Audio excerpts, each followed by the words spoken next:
I'm going to show you how to paint people in watercolor. Here we go.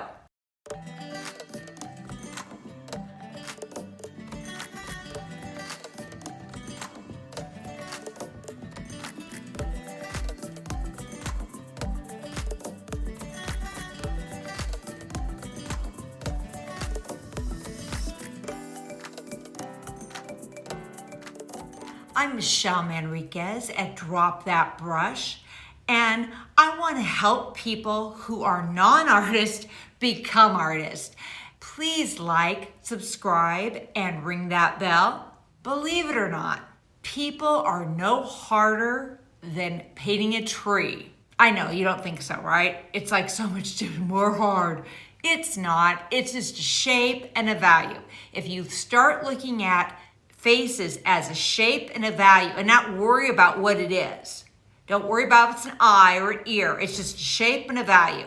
You will find painting people is actually kind of easy. So I want to walk you through the steps of how to paint people and do it. We're going to do it in little increments.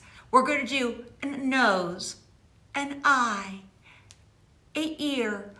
And so we're going to make it simple. And there should be no stress because you don't know those people's who owns that nose. Don't worry about it. It's just practicing values and shapes. And I know you can do this. Let me tell you how I started. I really wanted to do people. People are cool. And I always knew I wanted to do people, but oh my gosh, how scary was that? I started doing pictures if they had sunglasses, beards, because I didn't have to do the lips, and hats or something, so I didn't have to do hair. So the only thing I really had to do was maybe an ear and a nose. I could handle that. That's not too hard. And then with time, I realized it's not that hard. I just started, one day I started doing a person who had eyes, but still a beard. And it came slowly together. There's 3 different kinds of people in paintings. One is person farther away. That's basically a little shape with legs and a head. There really isn't anything. It's very simple. It's not meant to be, it's just to say person, someplace there. Then there's middle-sized people, which are from the top to the bottom, they can see it. So we have the face, and it's not that hard. Actually, it's quite simple, but you doing everything. Then there's close-up people, and that's what I'm going to work on because I think close-up people is the funnest, and just look at their expressions and their feelings and trying to express how I feel or what I liked about that painting. So here's a picture of a girl close-up. Here's a person where you go from her face and her body. And then there's a picture of farther away. So give you an idea, because it really requires different techniques I've been teaching for about 5 years, and I've been teaching people. And the first thing they say is they bring me a picture of their granddaughter. They want to paint that. And I'm like, don't do it. And they'd say, why? And I go, I don't know, just don't. And I had to actually think about why. Here's why. I know why I had to think about it. When you're doing a design requires the color of the eyes. It requires the color of the hair. If you care about the person you're doing, you want it to look the same. But in reality, watercolors are not portraits. At least that's my opinion. They are likenesses. And likenesses are not the same. I believe that you should design a picture to make it the best picture, best painting you can make. Not necessarily following exactly what a picture is. And when you're first starting, I want people to learn how to do the design, the process, so then you're willing and able to go ahead and do different designs to make it a better picture. So I really encourage you to not do people that are your family members. Take some pictures of your friends or whatever, so you don't really care if how it comes bad or ugly, if they look really wrong. But I really think that you need to recognize that this is a process. It takes time. I'm gonna give you some different examples and how I feel about it. This one, this little girl with ice cream, so cute. I got really tight. I was done on cold press, and she's just kind of very tight for me. I wasn't soft enough. I didn't do enough things. I think children need to be soft. This is, to me, is a much more loose, kind of a flowing feel. Again, that was also on cold press. I want to show you, and she's kind of a little more abstract, but you certainly know it's a person. There's no doubt. But it is a little more towards the impressionistic side. Then I have Rusty. Rusty definitely is rolling into impressionistic. He didn't have a neck. I didn't realize he didn't have a neck for a long time. It was really weird. I just for having a good time, I didn't pay attention. I went, where's his neck? Look at that. Oops, that was a whoopsie. But you know what? Nobody seems to care. It's amazing. If you have basic shape, people assume there's a neck there somehow. So it depends upon kind of what you're looking for. So as I'm doing to this, I want you to see paper makes a difference. When you're beginning, I truly believe you need to use cold press has allowed you to have a lot more control. So if you don't have a lot of brush control, cold press helps that. If you use hot press, which I love, but hot press, it kind of does woohoo, whatever it wants to, and you never know what it might do, and you may or may not like it, and sometimes, and you can't play quite as much. I love loose, and if that's what you want to be, is a loose painter, practice on cold press. It is amazing to me. You can do a few strokes and say I, or you can be this very detailed I. They both say I, and it just depends upon what kind of person that you want to do. The process that we're gonna do, and I've done this for years, and this does seem to work, is we're gonna break it into little pieces. We will do skin tones, and then we will do mouths or noses or whatever. And we'll just play with parts because we don't see a person. We practice learning shading on different areas. I'll explain to you how I handle drawing and my values. See, I draw for the values. I don't draw for the shape. If I can get the values right, the rest of it'll work. It doesn't matter if it's an eye, an ear, a nose. As long as the values are right in the basic shape, you will basically get a shape that looks like, now will it look exactly like that? Probably not, and that's okay. Again, I'm looking for likenesses, not portraits. If you really want to do portraits, really, I suggest you do oils or acrylics. And I think watercolor is simply a likeness. That leaves me a lot of opportunity to just enjoy it. Let's start at the beginning and how we're gonna mix skin tones this week. I do different things with different people. I don't know if you looked at my paintings, but some are tight, some are loose, some are really loose. I have different thoughts about that particular painting. Let me show you what I do.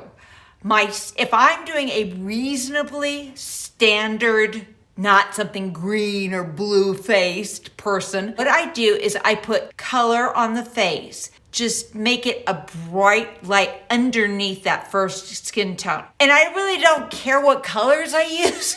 I wish I could explain that. This is really hard to explain. I just want to have fun. I just want to have fun. I'm going to pretend one side is plain paper that I'm going to paint and make skin tone. This will be like the face. And I've left out that the only thing this is a regular person, not a green or blue person, because I do different things with them. But if I'm doing a regular person, there'll be a highlight of the eye. Everything else, eyes, teeth, everything is covered with a light color, except for that eye one. So, and including it goes into the hairline. So if I have the hairline, I'm just gonna like draw a little hairline. So if the hairline, and actually shove it in the hair. You don't just stop. It looks really weird. If I'm a beginner, use water. Use a little more paint, more like cream. Please check the video if you don't know what I'm talking about. But if you have a big brush and all you're doing is just putting color on it very quickly, you can just put a T strength, and I pick different colors. Like I love this color. Let's do a little red, a little blue. Oh, how about a little purple, a little green? Yay, look us. Okay, here we go. So I am not being picky, okay? I want to make sure that you understand that I really don't care. I just go for it. And and I just allow it to blend and bleed. And if it's a little messy and mucky, and that's okay. And I just kind of blend it in.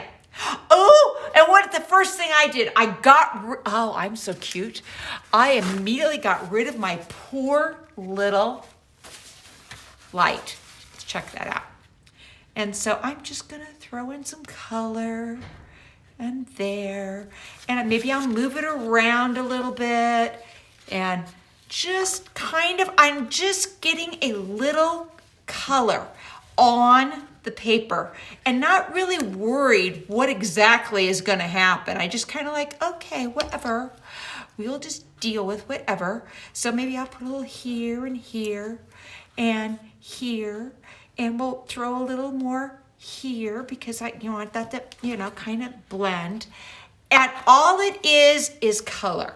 I really don't care. And I'm not looking at the lines. I'm not thinking, oh, that has to be this or that or whatever.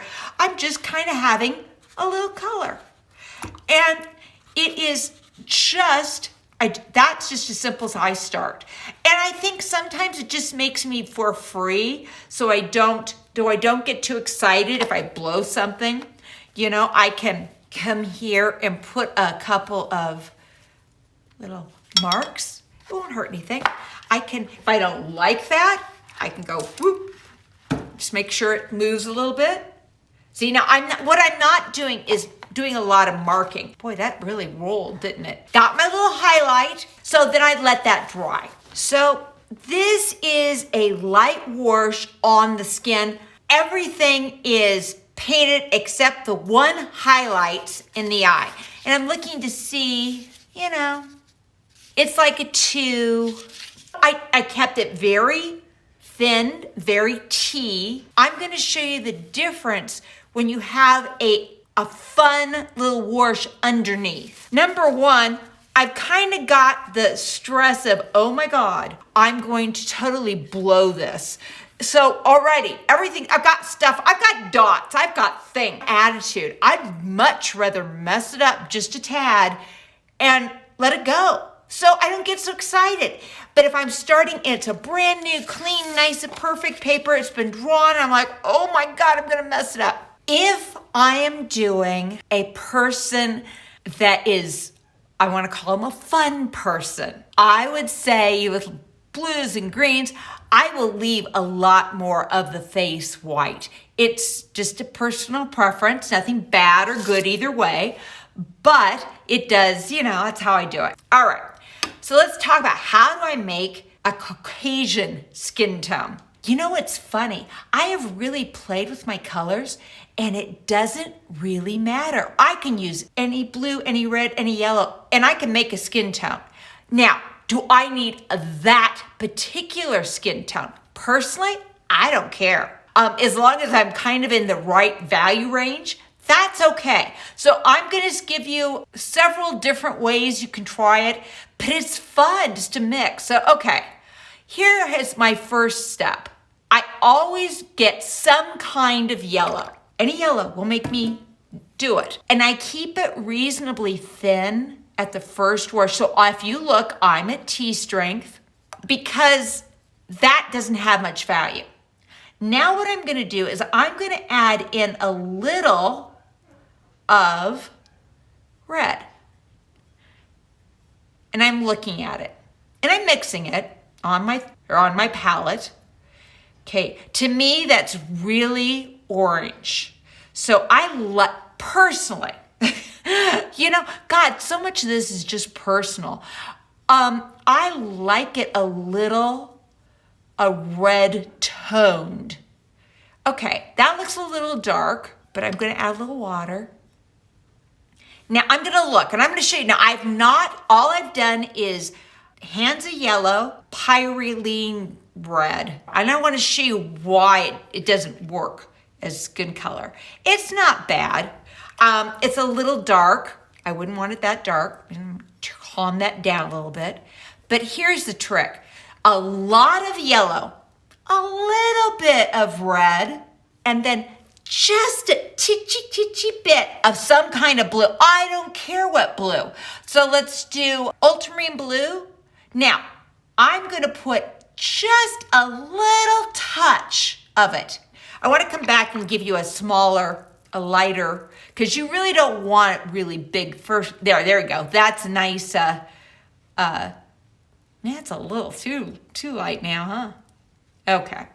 But if I take this and I just put a little bit of blue, it calms it down and it just really makes a nice skin tone. It just calms it. So instead of being so vibrant, it's just a nice skin tone.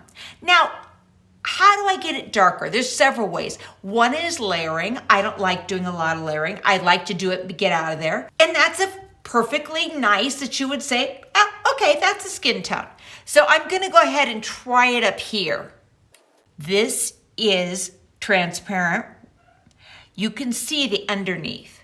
So this doesn't have that kind of interesting, there's stuff down there. Pretty much any blue, so let's try a different one. I've discovered that it doesn't make a huge difference. So now I'm going to go with yellow ochre. A lot of yellow. Let's do eeny, meeny, miny, mo. Let's use, now mind you, I haven't tried this, so if it really comes out awful, I'll be shocked. But this is Permanent Rose. So I want some, and I get that weird little orange tone. I'm gonna add a little bit more because I like it a little more redder.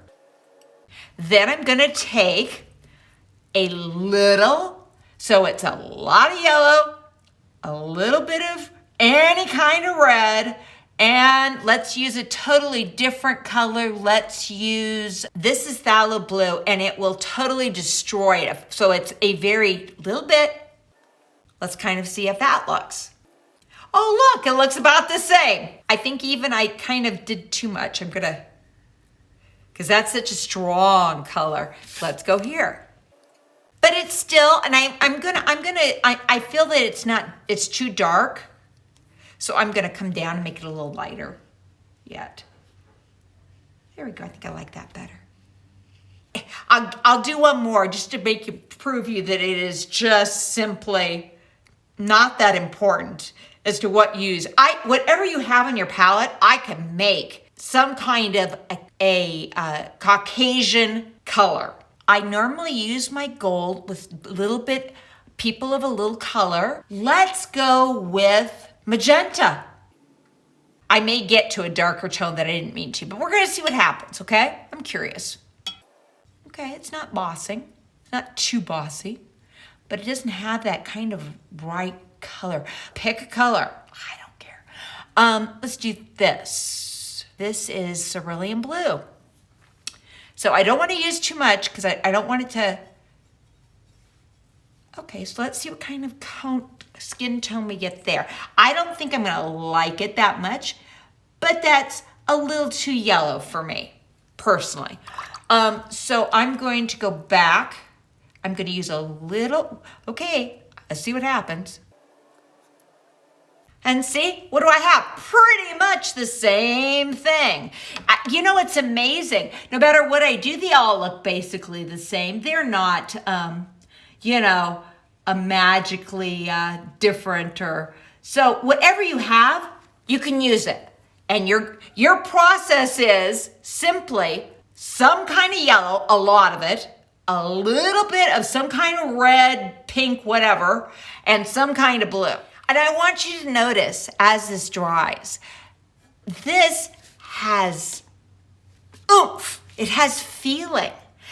You still know it's skin tone, and I probably should have made it a little bit lighter, but it's still good. And I think I got this one. I think I used the one that does a little bit of granulation, but still, that would be cool. These are good colors. I can work with these. And how do I get it darker? I either layer it, which I really don't like to do, or I just go to darker colors. Whatever, say I'm doing a setup of yellow ochre and permanent rose and phthalo blue. I would then just make it thicker.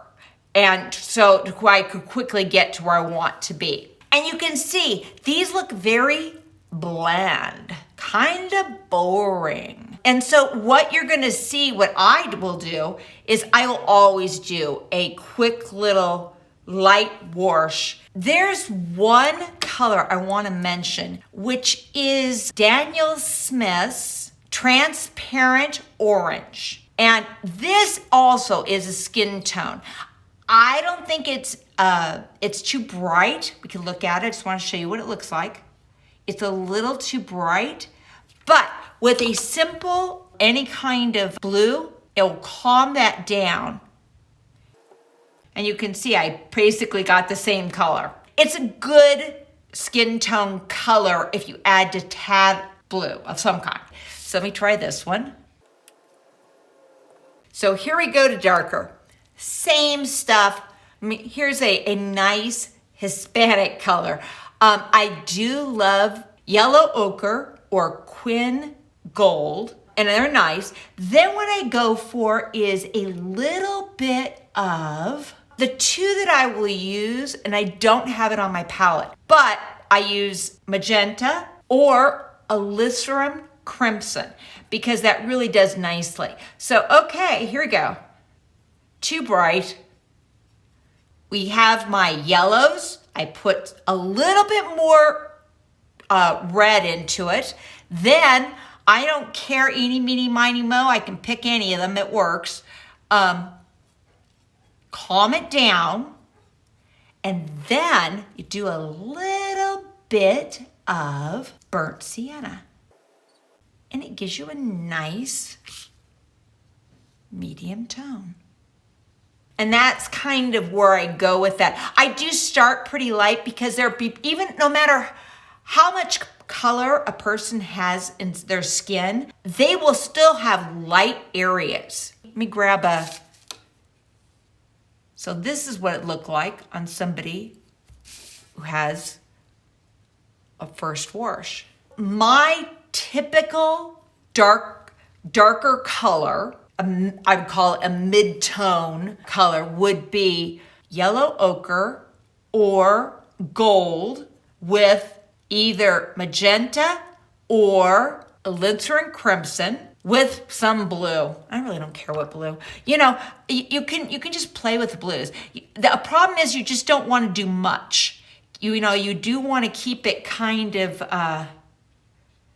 see, I think maybe this was a little too, and you can see all of a sudden I lost my blue. So some of this is just playing with it a little bit to try to get a good color that you like. I think this maybe needed a little more blue. Let's see over here. And then of course, if you add a layer on it, it'll get darker. All right, so let me go to darker skin. I have had a hard time to figure out a dark color with dark skin tones. I can get these and they look pretty nice, they look normal. What I've found with dark skin is it gets kind of muddy. It doesn't have that beautiful luminous, what I think works, but we'll see what you guys think. All right, here we go. I would use less yellow ochre, and then I would go into red, and then I'm gonna try this. Oh, that's yucky looking. I don't think I like that. That's not too bad. I'm not loving it, but I used a little more blue. I don't leave them flat. I don't really mix it here. I mix it on the paper. You see, I really do keep everything. This is me trying to get dark skin tone, and I'm trying different colors.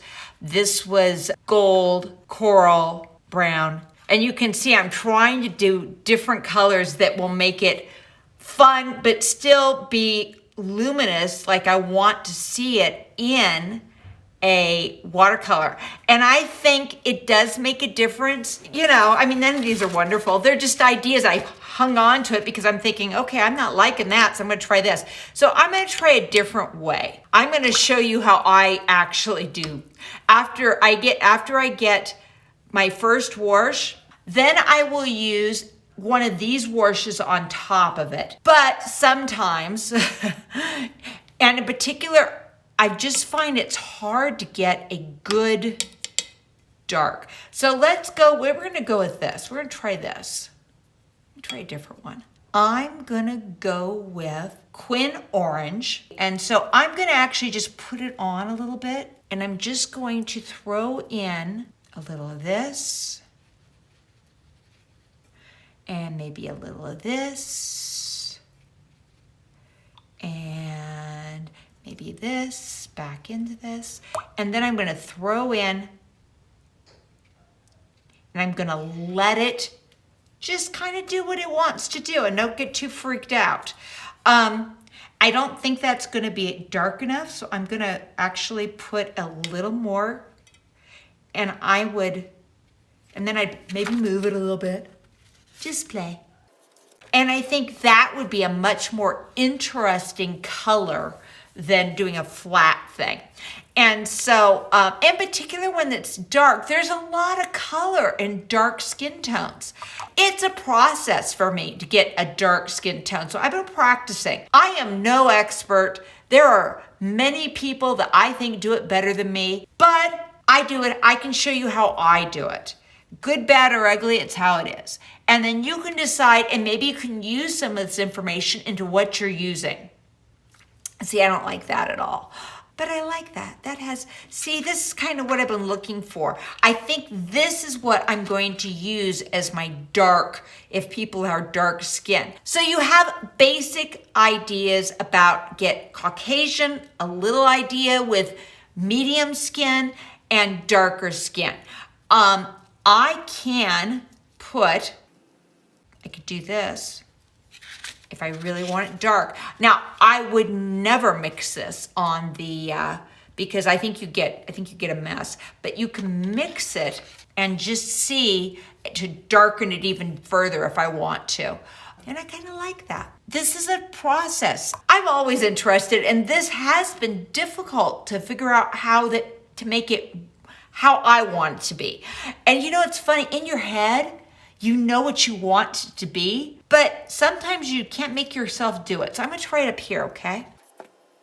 So a little of this, and a little of this, and I'm not really picky about where I'm doing it. I'm just kind of making it dark. And let's go with this. No, I think I'm gonna do this.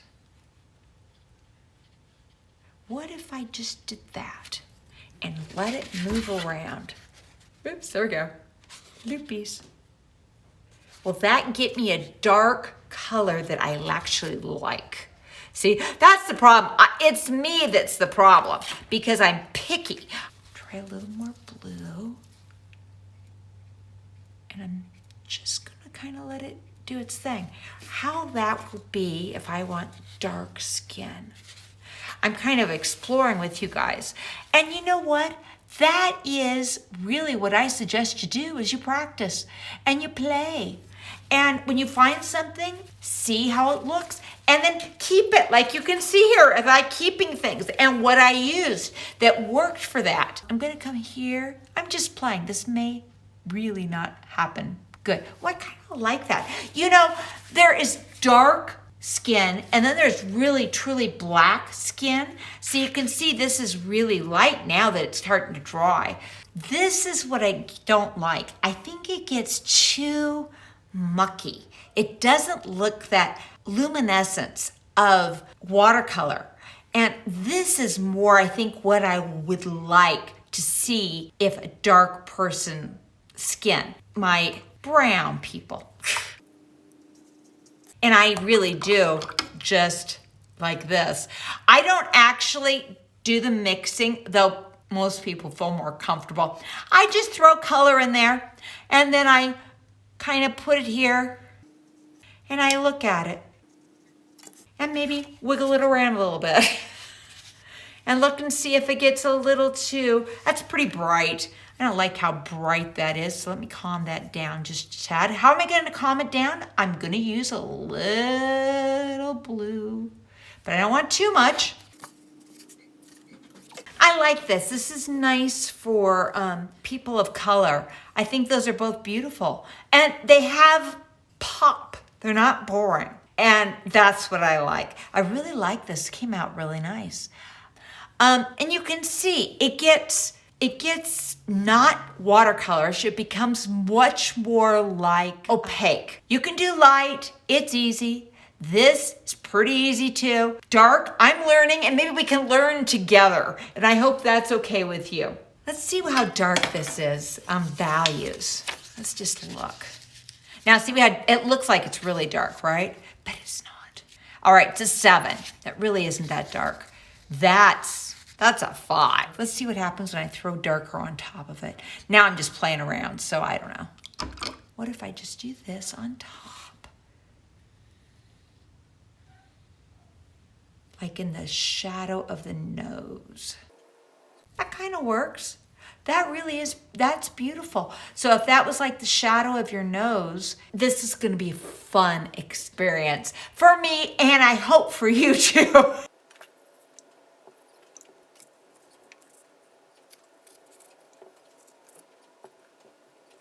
Well, I'm coming through here. I'm just trying to show you how I do this if it was a little for lighter skin.